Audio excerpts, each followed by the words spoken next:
केले. पहिला खंड काय होता? जन्मापासून ते परिवर्जा आणि परिवर्जेपासून ते बुद्ध होण्यापर्यंत पहिला खंड. पहिला खंड जन्मापासून ते बुद्धाच्या बुद्धत्व प्राप्तीपर्यंत सम्यक संबंध होईपर्यंत. हा पहिल्या खंडाचे 21 काय आहे? प्रकरण आणि 8 भाग आहे. बरोबर. आपण पूर्ण ग्रंथाचे भाग पाहिले. 8 खंड आहेत, 39 त्याच्यात भाग आहे आणि 254 त्याच्यात प्रकरण आहे. एवढं आपल्याला वाचन करून समजून घ्या.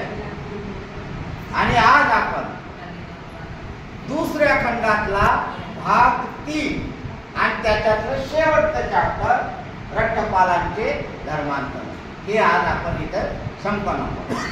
आणि म्हणून आपण पहिल्या खंडाची जे उजळणी केली किंवा पहिल्या खंडात काय होतं, त्याच्यातल्या महत्वाच्या घटना कशा, त्याच्यातले महत्वाचे इसवी सन कसे, ते ध्यानात कसे ठेवायचे, त्याच्यानंतर घडलेल्या घटना कशा घडलेल्या आहेत, त्याचं तात्पर्य काय, या सगळ्यावरती आपण उजळणी केली. आता दुसऱ्या भागामध्ये काय झालंय की दुसऱ्या भागाचं नाव काय?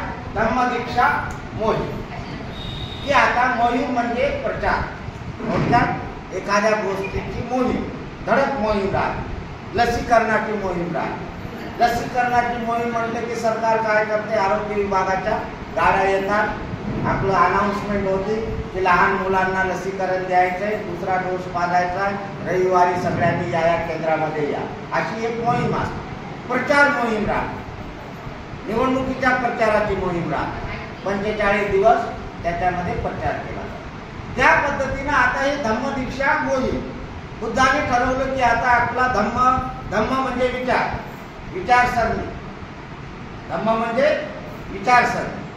तेव्हा ही विचारसरणी आता लोकांना सांगायची आणि लोकांच्या प्रश्न लोकांना सद्वर्तनावर आणायचे. कशासाठी धम्म सांगायचा? लोकांच्या सद विवेक बुद्धीला स्मरून त्याला सद्वर्तनावर आणायचे. सद्वर्तनावर कधी येतील? जेव्हा ते सद्विचार करतात. आचार कधी करील माणूस? तो विचार केला. म्हणजे आपला जो धम्म आहे, विचार आहे, तो 3 स्वरूपातला: काया, वाचा आणि मन. बरोबर. काया, वाचा, मने.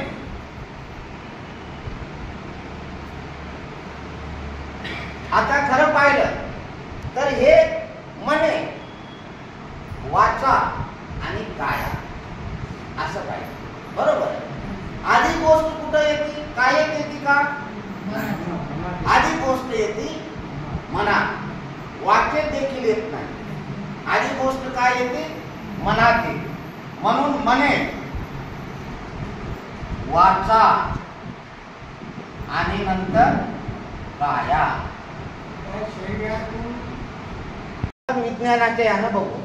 ब्रेन म्हणजे मन, म्हणजे आपलं माइंड. आता तुम्ही इथं बसला, तुम्ही शरीरानं इथं कायेनं बसलेले आहात आणि मी वाचेनं बोलायलेलो आहोत. तुमची वाचा आता बसलेली म्हणजे तुम्ही वाचा तुमची थांबलेली म्हणजे तुम्ही गप्प आहात. थोडक्यात अजून मधून हसायला नसतं. तुम्ही तर असलं तर मग मला बंद करून जावं लागतं. बरोबर आहे. म्हणजे आता तुम्ही स्तब्ध होऊन ऐकत आहात. ऐकत आहात. आता आपला प्रश्न आहे की विचार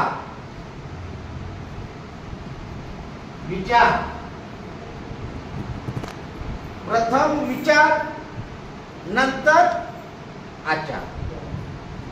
बरोबर. मग आता विचार प्रथम कायेमध्ये, मनातून येतं. मन हे बघा सर, नाही मन आणि शरीर चिखलाचा गोळा असतो. त्याच्यावर जेव्हा संस्कार होतात शरीराचा भाग आहे, तो कायेचाच भाग आहे. बरोबर आहे, कायेचाच भाग आहे. ही गोष्ट सरांची 100% विज्ञानानं खरी ठरणारी गोष्ट आहे. त्यासाठी आम्ही एवढी गोष्ट तुमची स्वीकारतो. पण आता शरीराचे सगळे अवयव, ब्रेन शरीराचा भाग आहे, पण तो सगळ्या शरीराला तो चालवतो. आता तुम्ही मी बोलणं झालं, कोण बोलायले? माझा जे आहे ब्रेन, मन, ते बोलायले, मी बोलणं झालं. त्यानं जर थांबवलं तर मी काय इथेच पडेल. ब्रेन डेड होतो. मृत्यू कसा होतो? ब्रेन डेड झाला की काय करतात? ताबडतोब बाकीचे अवयव मरत नाही, कॅरिडोर करतो, ग्रीन कॅरिडोर, आणि अवयव दान आपण करीत असतो. ऍक्सिडेंट होतो, आणि ऍक्सिडेंट एवढा भीषण झाला की काय होतं? माणसाचा आधी ब्रेन मृत्यू पावतो त्या ऍक्सिडेंट मध्ये, आणि दवाखान्यात जे माणसं मृत्यू पावतात त्याचा ब्रेन डेड होत नाही. त्याचा आधी हृदय बंद पडते. हृदय बंद पडल्यानंतर 1-1.5 तासानंतर ते ब्रेन डेड होते. तोपर्यंत त्याच्या ब्रेन मध्ये राहते जीव. पण ऍक्सिडेंट मध्ये आधी काय होतो? तो ब्रेन डेड होतो, त्याचं हृदय चालूच राहतं. मग लोक काय करतात? ग्रीन कॅरिडोर, आपल्या नांदेडमध्ये 2-4 वेळेस काय झालं? ग्रीन कॅरिडोर झालं. तर त्या ग्रीन कॅरिडोर मध्ये कसं?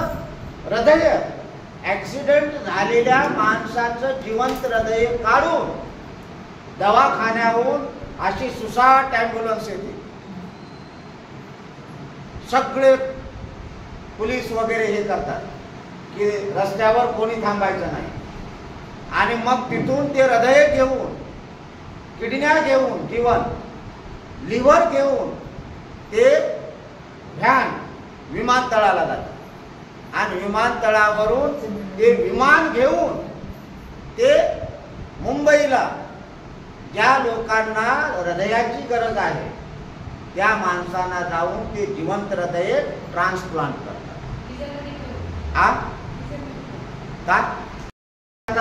का बॅग मध्ये घेऊन जातात? ते कसं आहे? तो त्यांचा तो भाग आहे. आपला भाग इतकाच आहे की जिवंत हृदय, जिवंत अवयव, ब्रेन डेड झालेल्या माणसाचे. कुणाचे? Brain dead. मग याचं सांगायचं तात्पर्य असं आहे की माणसाचं मन म्हणजे ब्रेन हे माणसाला चालवते. ते जरी शरीरात असलं तरी विचाराची उत्पत्ती हातात होत नाही, पायात होत नाही, पोटात होत नाही. पोटात होती का विचाराची उत्पत्ती? ते तर गडल इकडून तिकडं, काय झालं माझं पोटात काही गडगड करायला, त्याची उत्पत्ती दुसरीच राहते.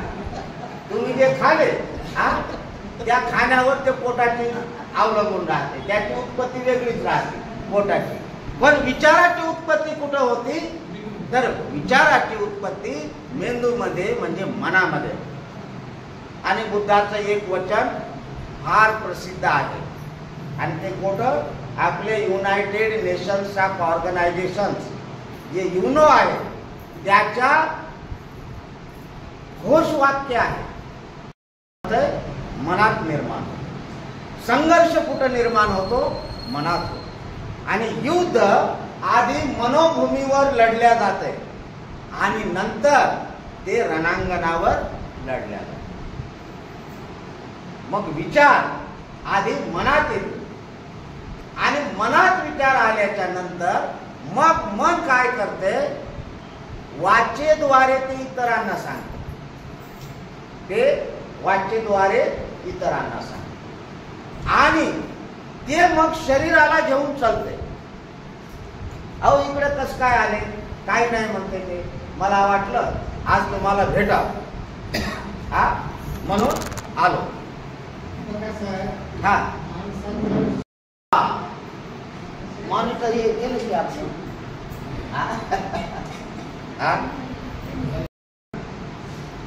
की समाधान, संतोष, आनंद, प्रसन्नता हे मोठं धन आहे.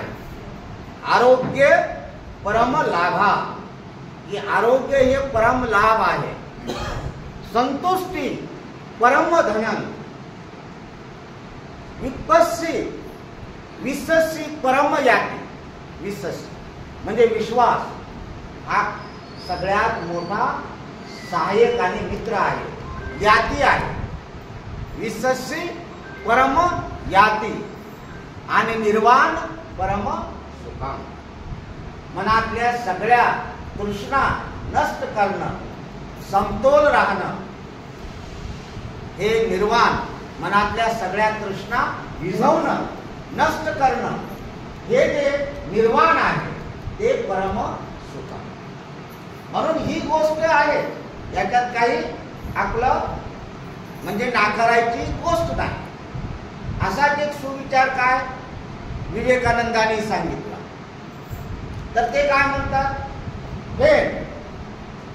जेव्हा वेल्थ इज लॉस्ट, म्हणजे जेव्हा संपत्ती माणसाची लॉस्ट होते किंवा नष्ट होते.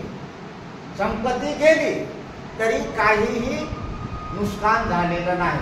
Nothing is lost. ते काय म्हणतात, संपत्ती गेली तर तुमचं काही नुकसान होतं. Wealth is lost, nothing is lost. नंतर हेल्थ इज लॉस्ट. आरोग्य, आरोग्याची हानी झाली तर तुमची समथिंग इज लॉस्ट. तुमचं थोडं बहुत काहीतरी नुकसान झालेलं. पण character is lost, all thing is lost. पण जेव्हा तुमचं शील भ्रष्ट होते तेव्हा तुमचं सगळंच नसतं. असं विवेकानंदाचा देखील एक विचार. म्हणून आपण आरोग्याला, शरीराला कमी महत्व द्यावं अशातला भाग नाही. पण या ठिकाणी आपण बुद्धाला काय म्हणतो, मानस तज्ञ. मानस तज्ञ. आणि डॉक्टरांना काय म्हणतो, फिजिशियन. तो काय आहे, फिजिशियन आहे. म्हणजे तो शल्य विशारद आहे, तो शरीराचा डॉक्टर आहे. आणि शरीराच्या पलीकडे जे मन आहे, मनाचे जे रोग आहे, मनाचे जे विकार आहे. आता बुद्धाच्या ध्यान धारणेमध्ये महाराशी त्यांचा युद्ध झाला, तर ते कुठे शरीराशी झालं का युद्ध? शरीराशी म्हणलं तर बुद्ध तर इतके अशक्त झालते की त्याचं पोट पाठीला भिडलेलं होतं. मग महाराशीने त्यांचा जंग झाला, तो कसा झाला? तो मनाशी झाला, वासनांशी झाला, त्या विचाराशी, दुष्ट विचाराशी झाला. त्याला आपण काय मार म्हटले. तर हे सांगण्याचा मुद्दा आपला की मन, मने मनात आलं ते वाचेत येते, आणि वाचेत आलं की ते माणूस तशी क्रिया करते. आधी भांडण करणारे माणसं बघा, म्हणून काय म्हणतो, नाही नाही आधी शिवा देतात. आधी तर काय, त्याला पाहिल्याबरोबर माझ्या तळपायाची आग मस्तकाला भेटली म्हणतात. अगोदर त्याच्या मनात, त्याचा राग त्याच्या मनात आला पाहिजे. आणि मला काहीच सुधारलं नाही म्हणते मी फार करणार. महात्मा फुलेंनी त्याला मती म्हटलंय, की खरं काय खोटं काय याची पारख करण्याची बुद्धी. मती त्याला प्रज्ञा म्हणतात. ती बुद्धीपेक्षा श्रेष्ठ आहे. वरती बुद्धीला घासल्यानंतर प्रज्ञा येते. तर मने, मनात विचार येतात, नंतर त्याच्या मुखातून ते बाहेर पडतात आणि ते कृतीमध्ये येतात. बोले तैसा चाले त्याची बंदावी पावले, असं तुकाराम महाराजांनी देखील म्हटले. की जसं बोलतो, आता बोलतो कसा, तर तो तसा विचार करतो. विचार वेगळा, बोलणं वेगळं, ते आमच्या कोर्टामध्ये असू शकते. त्याचा विचार वेगळा राहते, पण आमची केस अशी असते म्हणून तशी त्याला बोलावं लागते. बरोबर. पण बोले तैसा चाले त्याची वंदावी पावले. म्हणजे ज्या पद्धतीनं विचार आहे त्या पद्धतीनं त्याची कृती असेल. विचार चांगला असेल, सद्कृती असेल, सदाचार असेल, सद्विचार असेल, तर त्या माणसाची आपण हे आहे. तर सांगण्याचा मुद्दा की हा विचार बुद्ध प्रसार करण्यासाठी नंतर उरुवेला इथून ते सारनाथला गेले. हा, बॉडी, ज्याच्याकडे बॉडी आहे त्याच्याकडे. हा, मग आता कसं माझं टेप केलं, माझं भाषण हा चालू आहे, तर मग मी नसलो तरी तुम्हाला ते युट्यूबवर पाहता येईल. बरोबर. तिथे माझं शरीर, माझी प्रतिकृती आहे. हा, तर 10 माणसं म्हणतील जाऊ द्या, पण 11वा काय म्हणेल? हा, नाही सर, ते विचार जे आहे ना प्रबळ झाले की माणसाला घेऊन जातात. हा, आपण सिनेमात वगैरे पाहत नाहीत का? हा, माणसाचं मन आलं ना की ते उठून जाते. हा, तर ठीक आहे. आता आपण धम्मदीक्षेची मोहीम, बुद्ध निघाले, सारनाथला गेले, त्या 5 परिवर्जकाला दीक्षा दिली. आता या ठिकाणी आपले धम्मदीक्षेचे 2 प्रकार. पहिली धम्मदीक्षा भिक्षूची आहे आणि दुसरी उपासक.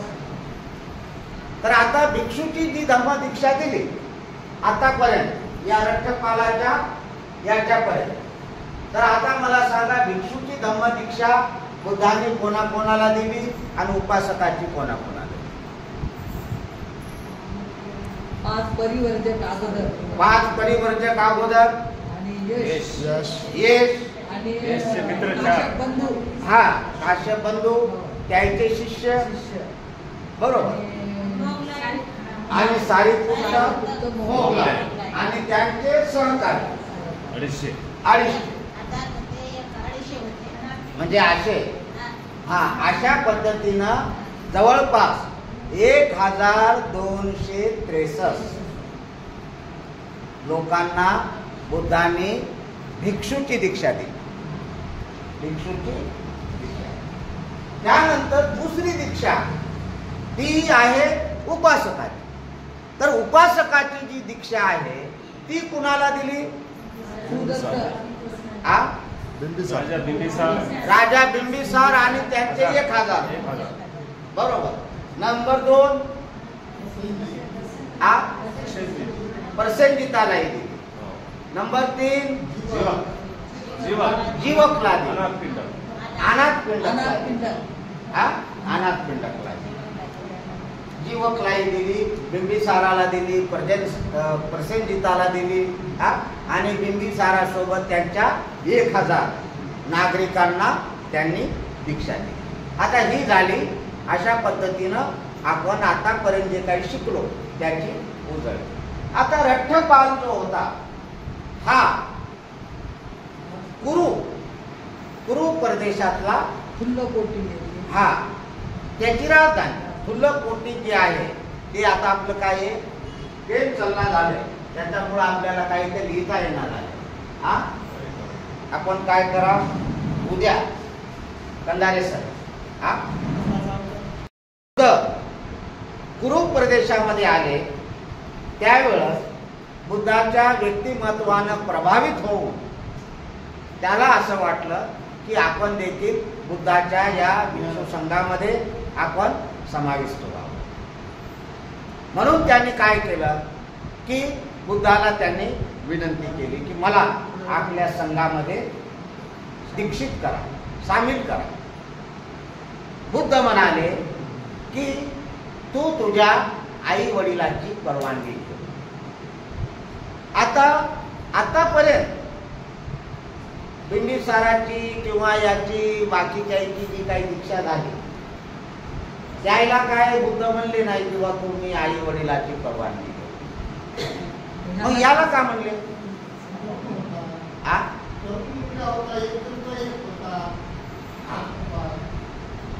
यश पण एकुलता एकच होता. कोणता? यश देखील होता. यश देखील होता. पण यशला त्यांनी म्हटले नाही की आधी तुमच्या आई वडिलाची परवानगी घेऊन ये.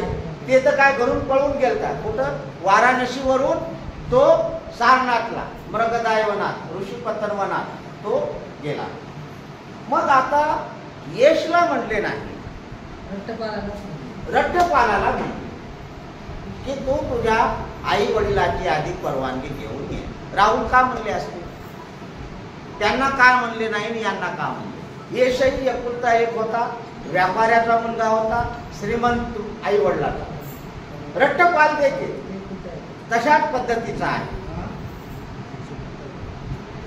प्रश्न निर्माण झाले पाहिजे. आता मला असा प्रश्न निर्माण झाला की आतापर्यंत असं आलेलं नाही, मी आता का आला की आई वडिलांची तू परवानगी घेऊन? काय असेल कारण? तो हो ना सर. आणि आई वडिलांना हा परिस्थिती यशच्या बाबतीत आहे. लग्न झालं होतं. कोण? यशचं लग्न झालेलं होतं. यशचं झालेलं होतं आणि रट्टपालचंही लग्न झालेलं आहे. हो, झालेलं आहे. रट्टपालचंही लग्न झालेलं आहे. रट्टपालचंही लग्न झालेलं आहे. तर इथे एकच म्हणजे परिस्थिती सारखीच आहे. फक्त आता वयाचा जो काही भाग आहे की लग्न तर त्या काळात 16व्या वर्षी होतं. कारण सिद्धार्थाचंही लग्न 16व्या वर्षी. मग कंधारे सर जसं म्हणतात की हा कदाचित 18-19 वर्षाचा असेल. यश हा त्या काळामध्ये 30-35 वर्षाचा असेल, थोडा प्रौढ असेल. सिद्धार्थाला असं वाटलं किंवा हा थोडासा इमॅच्युअर दिसायला. आता तर्क आहे. हा तर्क. कारण आई वडिलाची संमती त्याच गोष्टीला आवश्यक असते कायद्यानं, तो नाबालिग असेल तर. आता त्या काळामध्ये बहुपत्नीत्वाची चाल आहे आणि म्हणजे बाल विवाहाची देखील चाल आहे, रीत आहे. त्याच्यामुळं विवाह झाला म्हणजे तो प्रौढ झाला अशातला भाग नव्हता. कारण बहुपत्नीत्व पाहिलं तर आपण कालच पाहिलं. राजा बिंबिसाराला किती पत्नी होत्या? 500 लिहिले बाबासाहेबांनी. नसतील तरी म्हणजे याचा अर्थ की बहुपत्नीत्व होतं. 500 जरी नसल्या किमान 50 तरी राजा म्हणून असेल. हो, आपल्याला असा म्हणजे तर्क करता येतो ना. तर याच्यामध्ये ते कंधारे सर म्हणतात तसं बुद्धाला त्याला पाहिल्यानंतर तत्क्षणी तो इमॅच्युअर वाटला असेल. तो काहीतरी भावनेच्या आरी जाऊन निर्णय घ्यायला असा वाटला असेल. आणि म्हणून बुद्धाने काय म्हणले की थोडं थांब, तू काय कर, तुझ्या आई वडिलांची परवानगी घेऊन ये. सर मी सांगतो हा त्याच्यामध्ये काय झालं की भगवान बुद्धावर प्रत्येक लोकांचा आरोप येऊ लागले. आमच्या मुलाला न्यायालयातून सांगा. नाही, ते आला नाही, ग्रंथात तर आला नाही नाही. ऐका ना माझं. पुढे आहे. अजून पुढे जेव्हा येईल, आता हा जो काळ आहे हा काळ बुद्धाला ज्ञान प्राप्ती झाल्यानंतरचा अत्यंत जवळचा 1 ते 1.5 वर्षाचाच काळ आहे. हा जो काळ आहे किती काळ आहे? हा कमी काळावधीचा आहे, प्रारंभिक काळ आहे. आणि प्रारंभिक काळामध्ये अशी आपल्याला उल्लेख आला नसल्यामुळं आपल्याला काय तो प्रश्न निर्माण झाला. आता समजा 4-5 वर्ष बुद्धाने तर 45 वर्ष प्रचार केलेला आहे. त्यांच्या वयाच्या त्या प्रचाराच्या 20-25 वर्षामध्ये असे अनेक घटना असतील, बरोबर आहे. पण या प्रारंभिक काळामध्ये ही घटना घडलेली. रट्टपालाचं धर्मांतर कधीच आहे? प्रारंभिक काळात, कारण आपल्या पहिल्या मोहिमेमध्ये आहे. हा, तर असो, मग हा रट्टपाल विनंती करतो आणि ते म्हणतंय, बुद्ध सांगतात की तुझ्या आई वडिलांची परवानगी. तो घरी जातो, आई वडिलाला म्हणतो की मला असं असं करायचं आहे. आई वडील त्याला परवानगी देतात. मग सरांनी सांगितल्याप्रमाणे की तू एकुलता एक आहे, संपत्ती आहे, सगळं आहे, तुझं अजून जे आहे लग्न झालेलं आहे, तुझी जबाबदाऱ्या आहेत, हा घराचा कारोबार आहे. तो श्रेष्ठी होता, म्हणजे शेठ शावकार होता. हा, श्रेष्ठी म्हणजे शेठ शावकार, हा पैशाचा व्यवहार करणारे, व्यापार करणारे, हा अशा कुटुंबातला होता. आणि मग त्यामुळं त्यांनी आई वडिलांनी नाकारलं. मग तो काय झाला, हट्ट धरून बसला. एक तर म्हणला मी भिक्षू होईल, नसेल तर मी जाग्यावरच गत प्राण. मग आई वडिलांनी काय केलं, त्याचे जे काही मित्र आहेत, जिवलग दोस्त जे ज्याचं ऐकतो आणि याचं मित्र ऐकतात आणि मित्राचं हे ऐकतो, मित्राकडे गेले आणि त्यांना सांगलं की असं असं आहे, त्याला तुम्ही समजून सांगा. हा, मग मित्रांना देखील समजून सांगा, पण त्यानं काही हट्ट सोडला, हट्ट सोडला. मग शेवटी आई वडिलांनी त्याला परवानगी दिली आणि मग तो उठला आणि सारनाथ आपलं तो कुठं होता, आता एक गुरु वडिलांनी काय सांगितलं मग आई वडिलांना? हा, की आई वडिलांकडे गेले नाहीत. बुद्ध काय आई वडिलांकडे गेले नाहीत किंवा आई वडील बुद्धाकडे गेले नाहीत. मित्र, ह्या रट्टपालाचे मित्र हा. आई वडिलांना काय सांगितले मग? हे सांगितले की बुवा आम्ही हा एका ठिकाणी वाचलं, तिचे वडील काय म्हणतात, एक हे इथं मरणार होतं का नाही. मग ते काय म्हणायला त्या मुली संग लग्न करतो. हा, तर लोक म्हणतात व करू द्या, उद्या संसार करते वेळेस आपला मुलगा राहील. हा, आणि आता तर काय म्हणायला, मी तिच्या संग लग्न करी नसता मी आपलं पुलावर मुडी घेऊन आत्महत्या करतो. मग आई वडील काय म्हणतात, मुलगा जिवंत असेल हा तर आपल्याला आज ना उद्या भेटत असते. हा, म्हणून मग काय करतात, परवानगी. तसंच मित्रांनी देखील त्यांना सांगितले की बाबा हे जे आहे तुमचा जो आता हा जो तिढा वाढलेला आहे, हा, तर त्या तिढ्यामध्ये तो भिक्षू झाला तर उद्या त्याचं मन परिवर्तन होईल तर पुन्हा येईल ना घरी. हा, आणि भिक्षू होणं हे कधीही आपल्याला त्याच्यातून इकडे येता येईल. ग्रस्त जीवनातून भिक्षू जीवनात जाता येईल. हा, आता आपले जे काही ग्रस्त जीवनातून समजा बंदेजी या भिक्षू संघात आले, हा, काही असतील की भिक्षू संघ होऊन सुरुवातीला श्रामनेर होऊन भिक्षू संघात गेले, हा, नंतर ग्रस्त जीवनातही येतात. हो, तर मग त्यांनी आई वडिलांनी त्यांना ही दिली की परवानगी दिली आणि मग रट्टपाल बुद्धाकडे गेला आणि भिक्षू. एक 8 दिवसानंतर काय झालं की रट्टपालाने बुद्धाला परवानगी घेतली की मला आता माझ्या थोडंसं घरी जायचंय, कारण आई वडिलांची मला आठवण येत आहे, त्यांना एकदा मी पाहून येतो, थोडंसं बोलून येतो. बुद्धा हे म्हणजे मानस जाणणारे व्यक्ती, मन जाणणारे, हा, हुकुमशाही नव्हती आणि त्यांना माणसाचं मन कळत गेलं की याचा निग्रह आहे, पण आता याच्या मनात आई वडिलाला भेटण्याची इच्छा झाली तर त्यांनी सांगितलं की ठीक आहे तुम्ही जाऊन या. मग तो गेला. गेल्याच्या नंतर आपल्या आई वडिलाच्या घराकडे गेला. तर तो भिक्षाटनासाठी गेला. चारिका मागत मागत तो आई वडिलाच्याही घरी गेला. आई वडिलाच्या घरी गेल्यानंतर वडिलांनी पाहिलं की एक पित्त वस्त्रधारी हा एक भिक्षू याला आणि वडिलाचा मग तळपायाची आग काय झाली, मस्तकाला शिव्या दिल्या. हा, तर का तर याच माणसाने माझा एकुलता एक मुलगा भैकवून यायच्या भैकाव्यात येऊन माझा मुलगा घर सोडून गेलेला. त्याच्या वडिलाला राग आला आणि त्यानं तिथूनच त्याला शिव्या दिल्या. तू घरात यायचं नाही म्हणून, अजिबात यायचं नाही, अजिबात त्याला काही द्यायचं नाही. हा, त्याच्या वडिलांना त्याला आपल्या घरात घेतलं नाही, काहीच दिलं नाही, काहीच दिलं नाही. शिव्या देऊ तरी पण त्याच वेळेस त्याच्या घरातली दासी घरातला शिळा भात बाहेर फेकून देण्यासाठी कचऱ्यावर जाऊ लागले.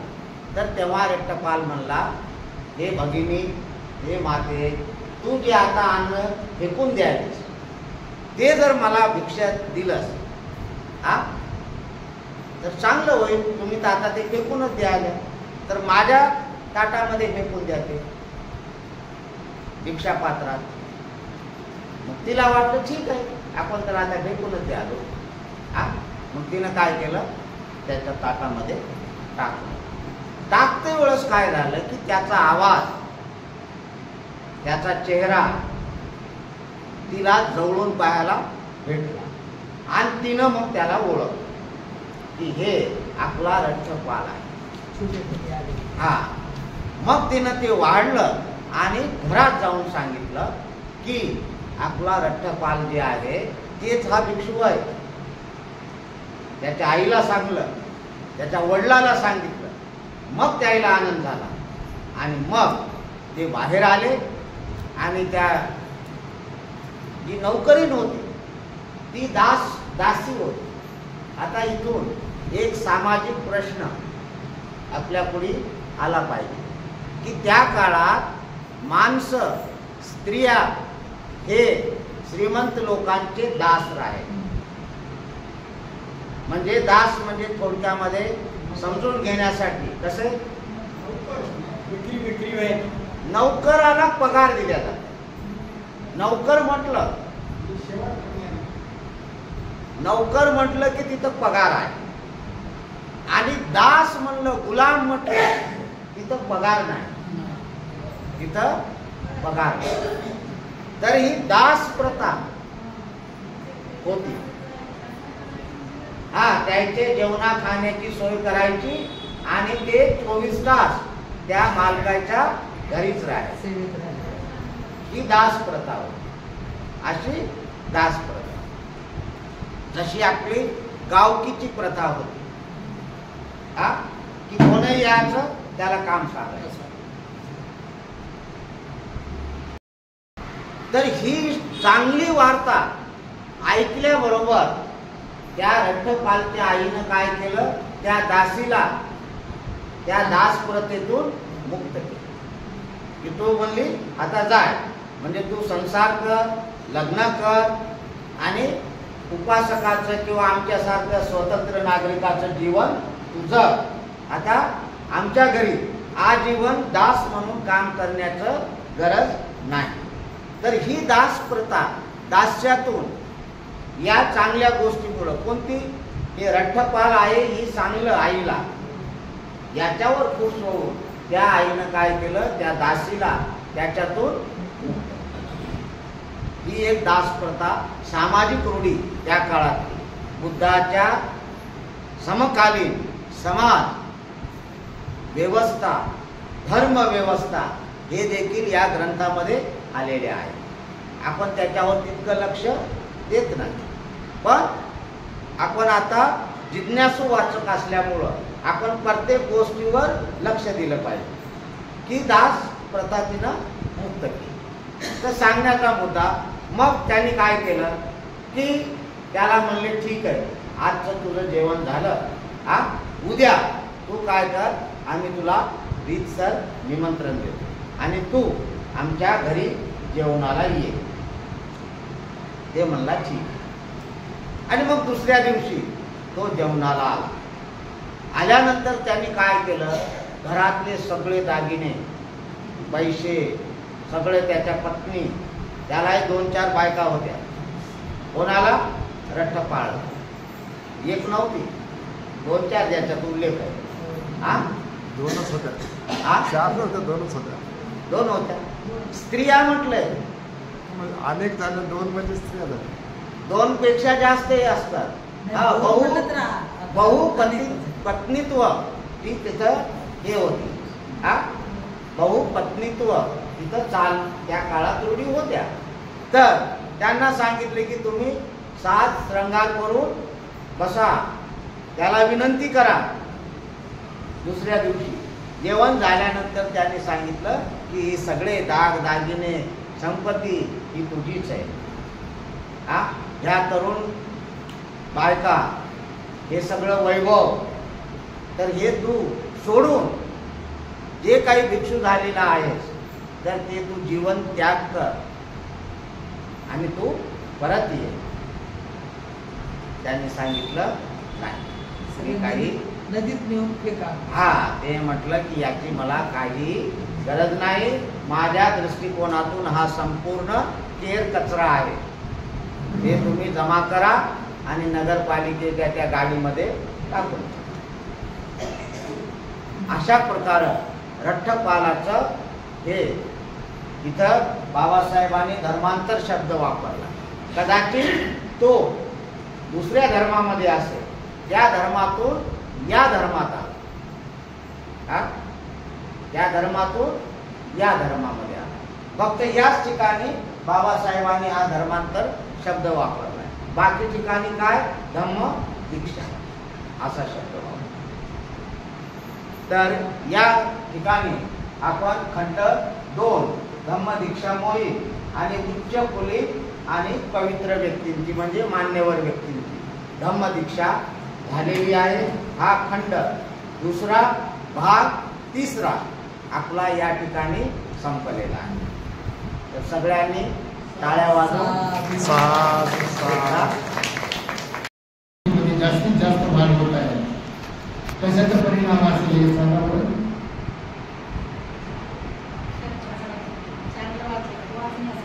चांगलं वाटायचं, ऐकू आली, चांगलं वाटायला.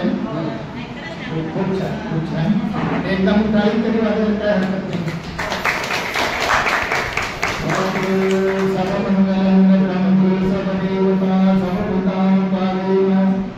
सदा सुते भवन्तु ते भवतु सर्वमङ्गलकरं सर्वदेवता सर्वधर्मान् भावेन सदा सुते भवन्तु ते भवतु सर्वमङ्गलकरं सर्वदेवता सर्वधर्मान् भावेन सदा सुते भवन्तु ते सभेतियो जन्तु सर्वरोगविनाशतो माते भवन्तरायो सुखिदाय भवानि वादनशीलतनिर्वनावतारो चतारो धम्मो दन्ते आयोवनं सुखं बलं इच्छितं वचितं कुर्वन्ति पुमेव समिजन्तु सभ्ये कुर्वन्तु चित्तं सङ्कपचन्दपनरसोयुतं आयुरारोग्यसम्पत्तिं सर्वसम्पत्तिमेव जगतो निब्बाणसम्पत्तिं इमिनाके समिजतु.